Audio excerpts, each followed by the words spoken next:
They're winning. All right, grasshoppers.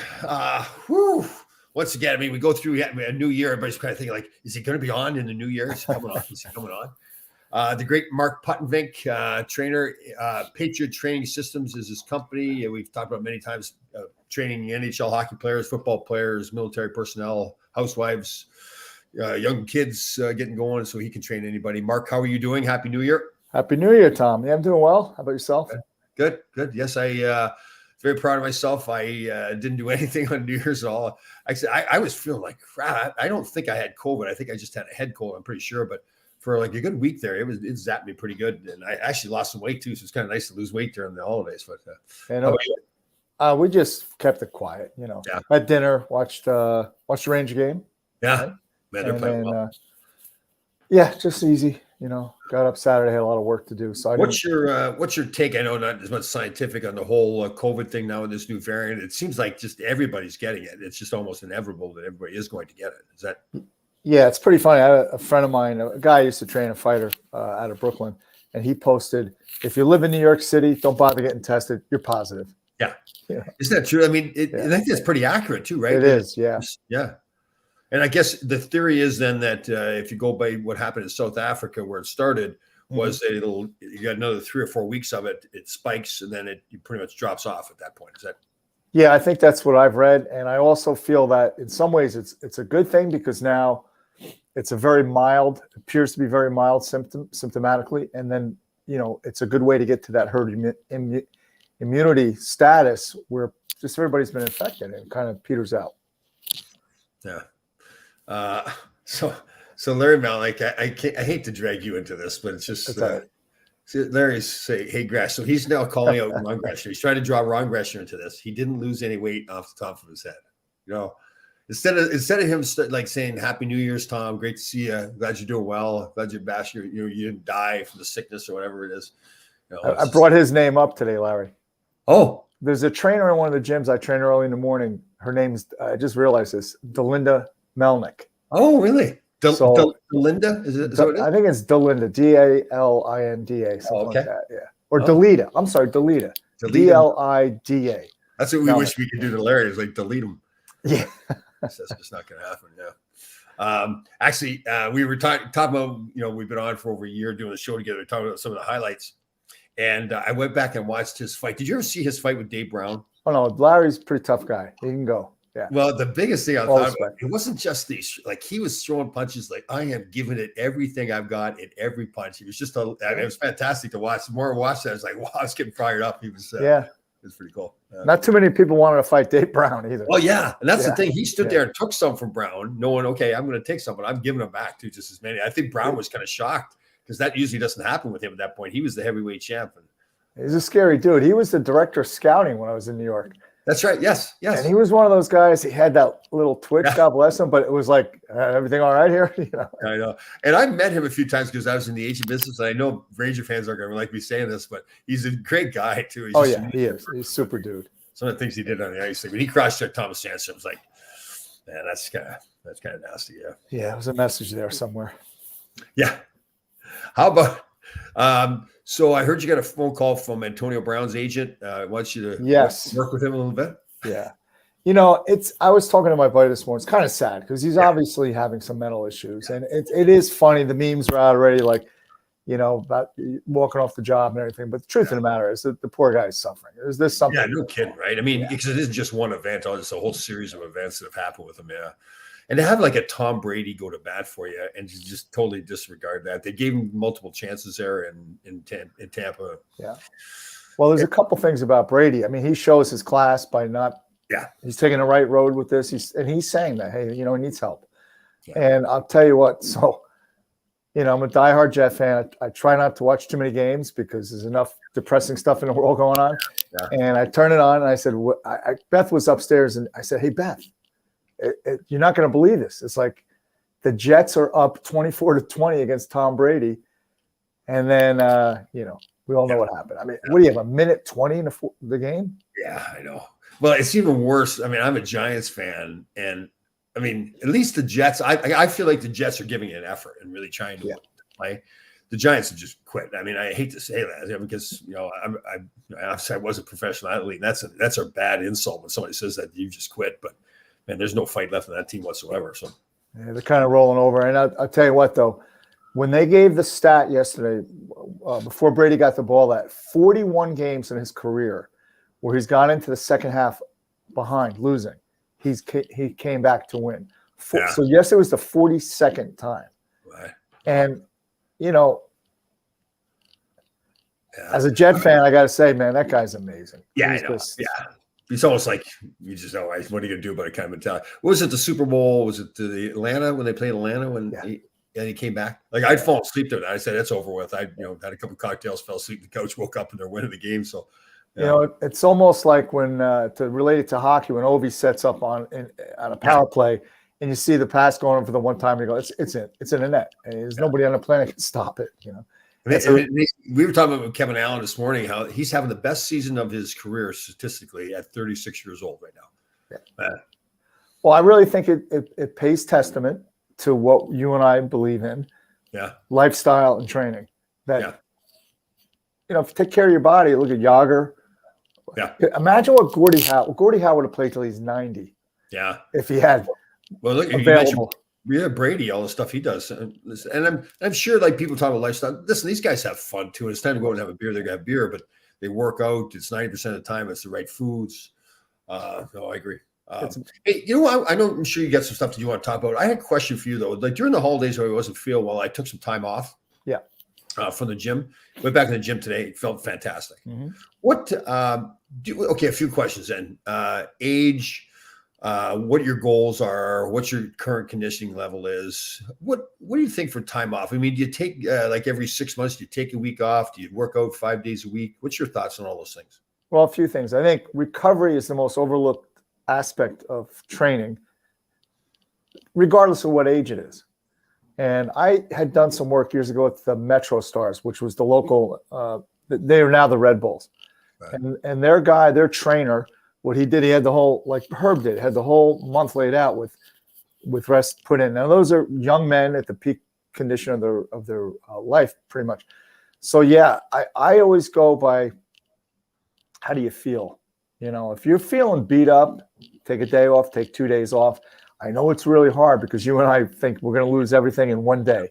It's just not the case. And the fact of the matter is 12 weeks of non-training. You really, after that point, you've lost all your aerobic base. You got to start all over again. 12 weeks of just laying around in a cast. Really? So yeah, 12 weeks. If you got yourself in really good shape and then you took 12 weeks off, you would, at that point, now you're losing. You're back to ground zero pretty much. Yeah. Now, for instance, I yesterday I went to the gym, went to the boxing gym. I did 12 rounds on the floor. Shadow box. I hit the various heavy bags and double and back. And then my buddy came in and he said, hey, could you move with this kid? Move means could you spar? I don't have a mouthpiece. I don't have anything, but I think when I say a kid, it's a 25-year-old guy. So go in there, and I found out that this kid thinks he's in a world title fight and he's trying to take my head off, right? And so I had to play with him a little bit and let him taste a few, but it was pretty spirited. And I woke up this morning and but when you get the bruised ribs, he did catch me with, I think, 2 really good body shots right here. Yeah. And I got up this morning, and then when I went to the gym and I was doing pull down, I was like, oh, okay. So you're how old now? 60, 65. So this kid's 25 years old. Yeah. Does he realize you're 65 years old? He probably didn't think I was that old, but he probably, I don't know, he understood I was older. Plus, he was 25 pounds heavier. He's like about 180 pounds. So you start giving it to him a little bit. What's his reaction? I mean, he's probably he showed respect. He understood that he was going in with somebody who's been around. Okay. But and I get it. So that my friend kind of put me in a bad spot, also put him in a bad spot. Yeah. Because a 25-year-old kid wants to get in there and get at it and go, Totally. And but as it relates to me, it's going to sound crazy, but I like that feeling. I like being hurt a little bit. Yeah, I know. Is that true? Yeah. It is true. It's I broke my wrist when I was a kid. So every time now I do too much stuff on it, you can tell you all cramps up and all that kind of stuff. But it's it feels sick. It feels good though, right? Like you did something. I woke up and my ribs were a little bruised. Oh man, that's a long time ago, but I remember that feeling. Yeah, definitely. Hey, Barry Shelley's got a great question. Mark, when do you head out to the Midwest with your Warriors team for the tournament? When's that? So that tournament is February 11th through the 13th. I built a day of travel on each end, so we're going to leave on the 10th, come back to the 14th. That's Labatt's outdoor tournament. It's a huge tournament, and this is the first year that they're going to have a disabled veterans Warriors division, and we're part of that. And I've been checking the weather there. Cold. Oh, it's like minus 15 at night. Oh, is like that right? The high for the day could be 0. And where's this again? Where's it? Eagle River, Wisconsin. Oh man, oh yeah, that's cold out there. Oh, so man. Ted, my partner, he went out and he bought us 2 Milwaukee electric heated jackets because we're not going to be skating. We're going to be standing out there essentially on a giant ice cube. Oh, Ted and I, cool. So it'll be an adventure, but it's going to be a very cold adventure. Yeah, that's good. That's good. Hey, I've got another topic too. So I'm coaching this girls' high school team. Great bunch of girls, like really, really dedicated. Like we did a lot of during the break. We did a lot of off ice conditioning. Weather was pretty nice where we're at. And the coach again, this Brooke Heron. She's good. Like she really knows her stuff. And to her credit, it was all her. She got the ladders going. The ladders you put on. People that aren't familiar with this, you put these. They're plastic and rope kind of. They lay on the ground. And you can do all these foot speed drills.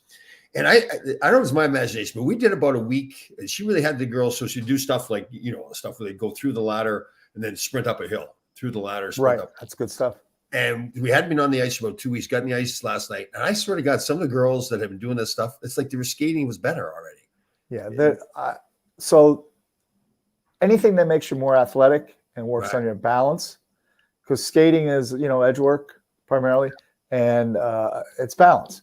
And a lot of times you're doing quick transitions from front skating to back skating, lateral skating. So any kind of movement drills off ice that they don't really replicate skating stride per se, but it increases your athletic awareness and balance and just foot speed. Right. And even, and I know you know this stuff, but even like these are high school girls again. So they would start off doing, and she had to do some pretty intricate stuff, like, two boxes forward, 1 box back, going like that stuff and quick feet. And the girls were watching her do it, and they go, I can't, you hear them whisper to themselves, I can't do that. I can't do that. Yeah. So they would step up and do it. And again, to the coach's credit, they would not do it right to start with. She would make them repeat it and go back and do it. And now after about 3 or 4 days, they now were able to do something they couldn't do before. Right. And you can see their confidence level. Like, they love the ladders. They want to do the ladders now. So it was amazing, both physically and mentally, to watch the improvement. It was pretty cool. Yeah. Yeah. Years ago up in Morristown, New Jersey, or Twin Oaks, Bruce Driver owns and runs the rink. I used to run a clinic there, and I kept it all really small stuff, like really short movements in the circle, multi-directional, almost like running on skates, so to speak, Tom. Sure. You're skating, but you know what I'm saying? Really quick feet stuff. And you could see the improvement in the guys, especially, small area games or small area situations. They seem to be a little bit quicker and just gave them a little bit of this kind of fainting and being able to move. They're doing this like confidence thing too. Like now they're willing to risk pushing it to a level that they couldn't have pushed it before. They go, now I can do this. I couldn't do this. That's what I love about, I'm sure the same way coaching the kids, where you push them out of that comfort zone. It's a lot of fun, that stuff. Yeah. So how's Beth doing? The lovely Beth. Did you guys, it was a romantic New Year's or no? No, because we were at her brother's house, and he's not my type. Nice guy. He's a great guy, but romantically, no. We just went there. We had dinner, and then, like I said, we watched the football. Watched the football games. That's right. We're kind of predictable, but yeah, I know. Okay, so Barry Shelley, was there a video of you standing beside the bench talking and getting hit in the chin by the puck? Does that happen to you? I put it up on Facebook. Yeah, or one of them, Facebook or Instagram. I forget. Yeah. Have I talking on the wall, and a puck came flying around and kind of caught me. Oh, is that right? Yeah. Cut you open? No. This is like iron, basically. I think you're right. It wasn't that thing, but yeah. Tom, have you ever gotten hit while doing an interview in the ice while players were skating? I don't think I ever got hit. The funniest thing, and I told this story recently too, Craig Patrick was my first year in the NHL, Craig Patrick, who had been the general manager with the 80 Olympic team with her. So Craig's family, the Patrick family, has been a huge history with the Rangers. So my first year in the league, Craig came and was working with the Rangers, but he really didn't have a position of any kind of power at that point. Freddie Shiro and his group were coach and GM and everything.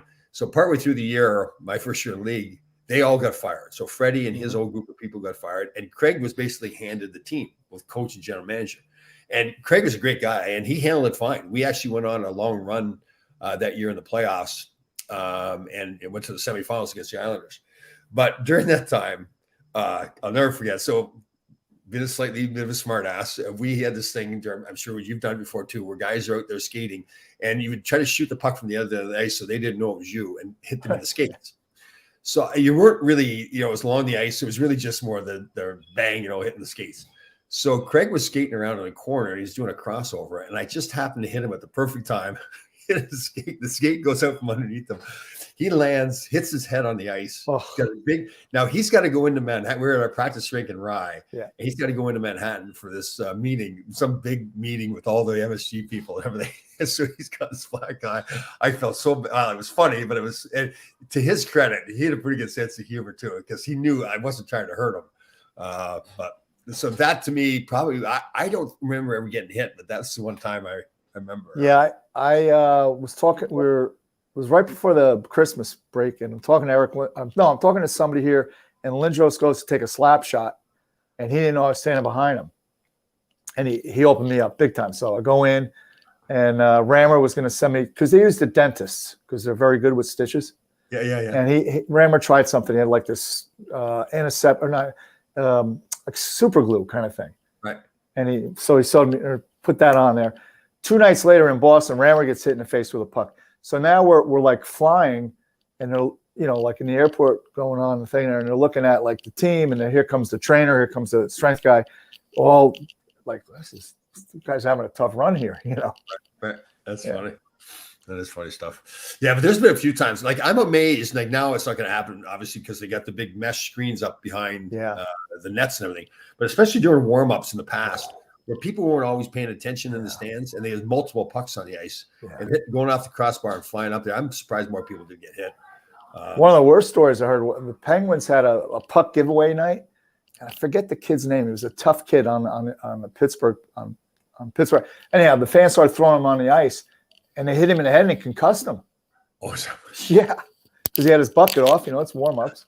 Yeah. Well, again, so I don't know why this was such a big deal, but when I turned pro, one of the biggest things I wanted to do, my first year was the first year they ruled that you had to wear helmets, but people that didn't play before didn't necessarily have 73, right? Was it? That's funny. That's not funny. 1980.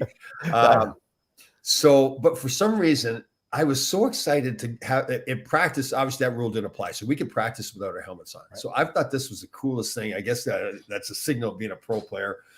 So I'd signed my contract in my senior year. I'd signed my contract with the Rangers. They'd sent me to the minors to play in the playoffs in New Haven. And this Lance Nethery, who's a good guy. Remember Lance? Yeah. Smart guy, Cornell guy and everything. So we're 10 minutes into my first practice, no helmet on. We're doing a breakout drill. He goes to dump it in, fires it right off my forehead. Right? Oh. I still got a scar there too. And if I wore the helmet, no big deal, but I had to have the helmet off. And of course, I didn't learn anything from it. I continued to go with no helmet. So now we have a story. Yes. Yeah.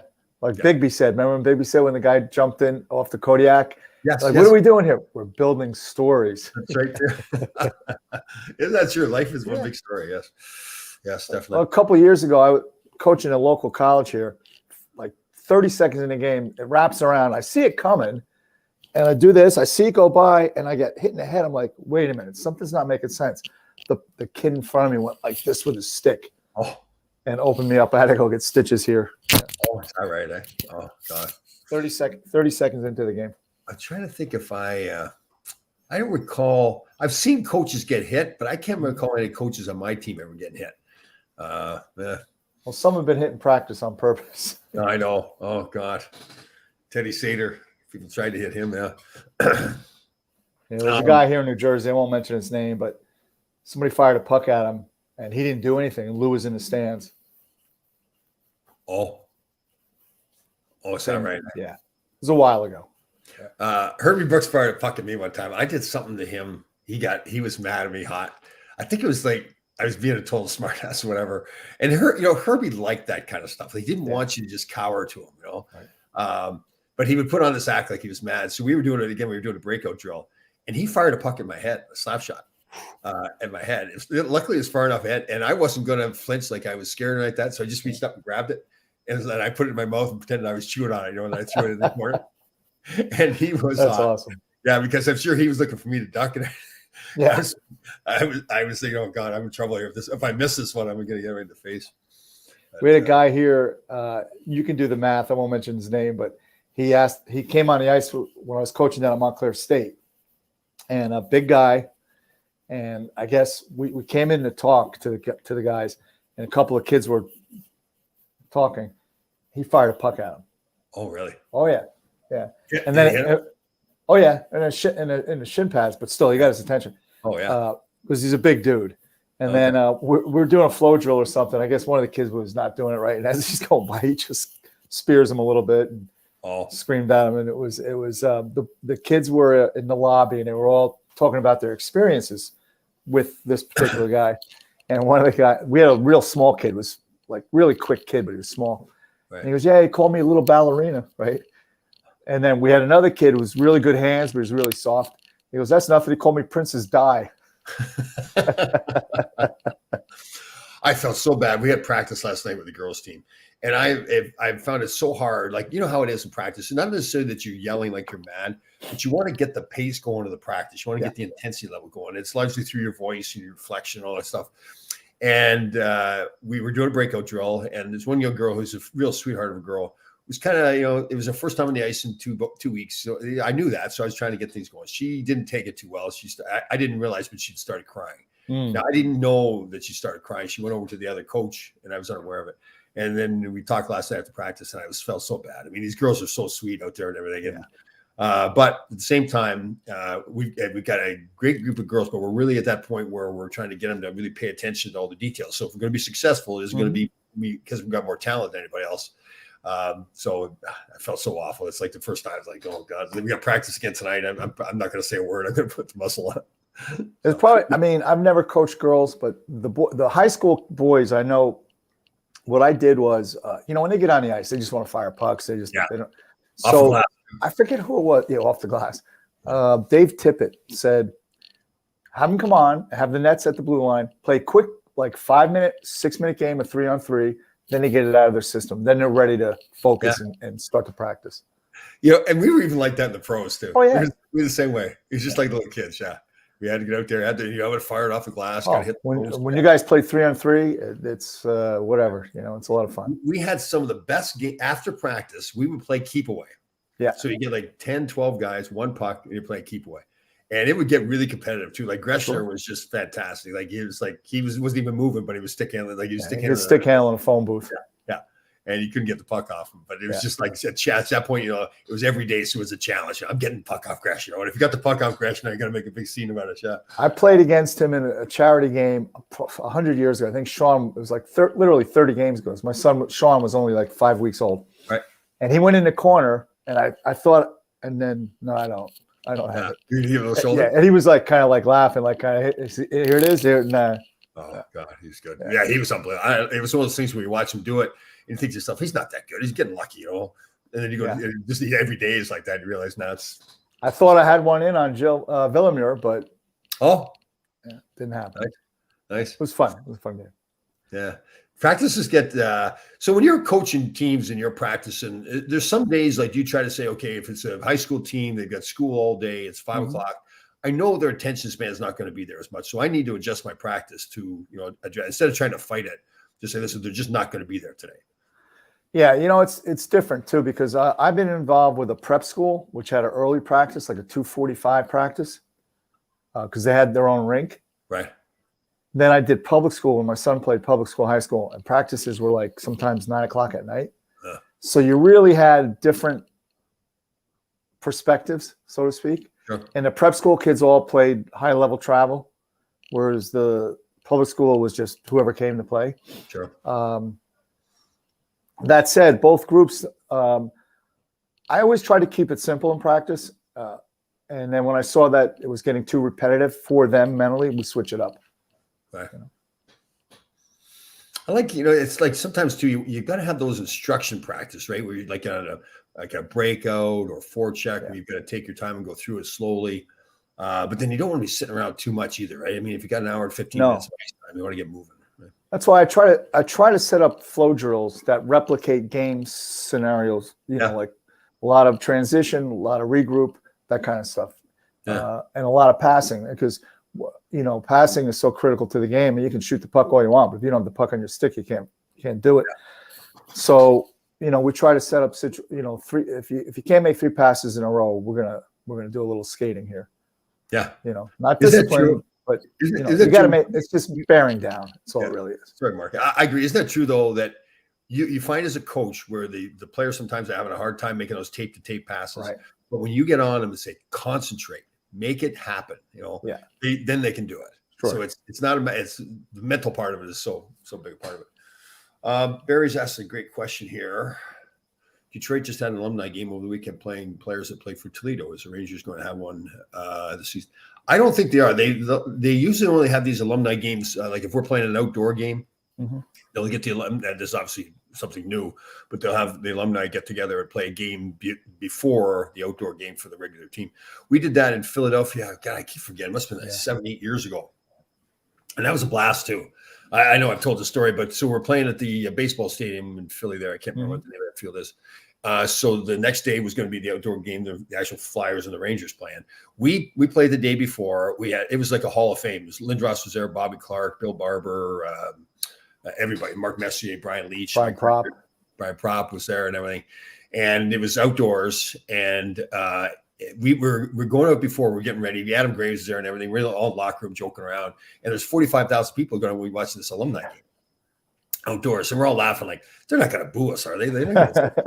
We skated out there. It was like we were still in the National Hockey League. They thought, you suck. Your dog sucks. Everybody sucks. It's Philadelphia. Oh, it was unbelievable. And then it was unbelievable. Like we had a lot of guys that were had played recently. Like Lindros played, and I didn't realize how big he was. I should have known, but I'm a decent size, but he's such a nice guy too. He was flying up and down the ice. You tell he was all fired up, and I was just joking with him. I said, "Can you slow down a little bit, for God's sakes?" He goes, "I'm sorry." Like he was apologetic. I go, "I'm just joking." Like he was a great guy. I only spent a year with him, but he's a really tremendous. I like Eric Lai. Good dude. It's just not what you expect, right? You see this big monster of a man, and So did you watch the game Saturday? Oof. Which game Saturday? The outdoor game. It was a little brisk. Oh man, I wasn't crazy about the game early. It kind of dragged, and I lost interest in it. But it was I love the outdoor game, the whole outdoor thing. But that was cold. I feel bad for the staff, the coaching staff. Yeah, can't stay warm. But don't they have the heaters on the bench and everything like that to keep? I assume, but still, how much it's going into the air. Yeah, that's true. That's true. Yeah, that's a great idea. But like I said, that's the only time I played outdoors. Was probably, obviously as a kid we did, but just being in that alumni game, being outdoors and everything, and the plane flying over. That's got to be really cool. I have a kid I train who played prep school, Milton Academy. And they got to play when the Bruins did their outdoor classic. So they had the ice for the whole week. So they had like a little 4-team prep school kind of tournament. Yeah. Wow. So he got to skate. He said it was a thrill. Play a Fenway. That'd be, that does happen more often, right? Because you're right. They've got the rink set up there for the whole time, so make sure they use it. Yeah. In fact, as you know, the ice is better when you've used it more, right? So during that week leading up to the game, you want to get people on there. Yeah. That ice almost looked too hard the other night, right? Didn't it look like it was darker ice, kind of like? Well, they say they're going to have to heat the ice because it was so cold. Yeah. Because it'll just chip. Yeah.